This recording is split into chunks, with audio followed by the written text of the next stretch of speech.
Some more information has come out about the Kim-Trump summit that took place last month. Now, according to an interview by U.S. National Security Advisor John Bolton, who did an interview with Martha Raddatz of NBC News, he laid out the demands that were actually made to the DPRK during that summit. Among the list of demands was the elimination of their nuclear weapons program and the elimination of chemical and biological weapons and their ballistic missile program. We define denuclearization as meaning the elimination of their nuclear weapons program, their uranium enrichment capability, their plutonium reprocessing capability. From the beginning, we've also included chemical and biological weapons in the elimination of their weapons of mass destruction. This is important to us. Because of our deployed forces in South Korea. It's important to South Korea and Japan. And of course, we want their ballistic missile program ended as well. But they didn't sign on to that. It should be noted, however, there is no actual tangible evidence of there being a chemical or biological weapons program in the DPRK. Obviously, there is a nuclear weapons program. That is beyond a shadow of a doubt. But where is this claim of chemical and biological weapons coming from? Exactly what actual evidence is there? I mean, this is a blanket claim. This is like a false claim that the United States has used against many people and many states in the past, in which they knowingly lied about it. One of those being Iraq. You remember the Iraq War, etc.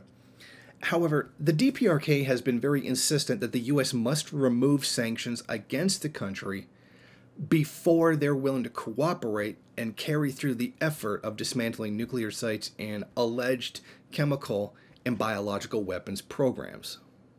Since then, the U.S. has been unwilling to do so. As a result, the DPRK has begun reconstruction of a long-range missile test site, which was demolished before the summit.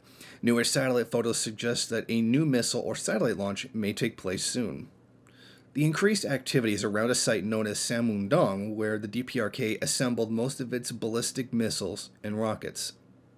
In other words, it seems that nothing has come out of the actual summit between Kim Jong-un and Donald Trump. The U.S. demanded that the DPRK give up every ability to defend itself, and the DPRK has said, we are not willing to give up anything unless we get assurances that you're not going to attack us and you release the sanctions on our country. In other words, there's a very clear red line between the two sides, which neither side is willing to cross. Because the DPRK doesn't need to disarm itself in order to please the United States. Every country has a right to defend itself, and particularly the right to defend itself from the primary imperialist power in the world, which is constantly threatening to murder them for not being a client state of the U.S.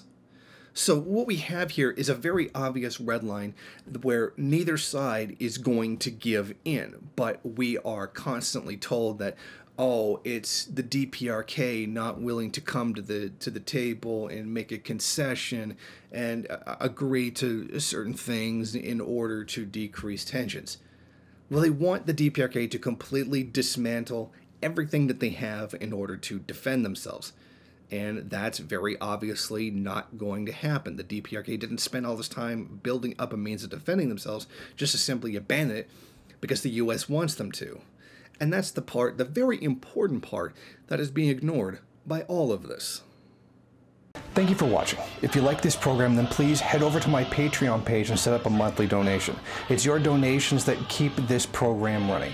Also, if you would like, please rate, comment, subscribe, and share in various social media.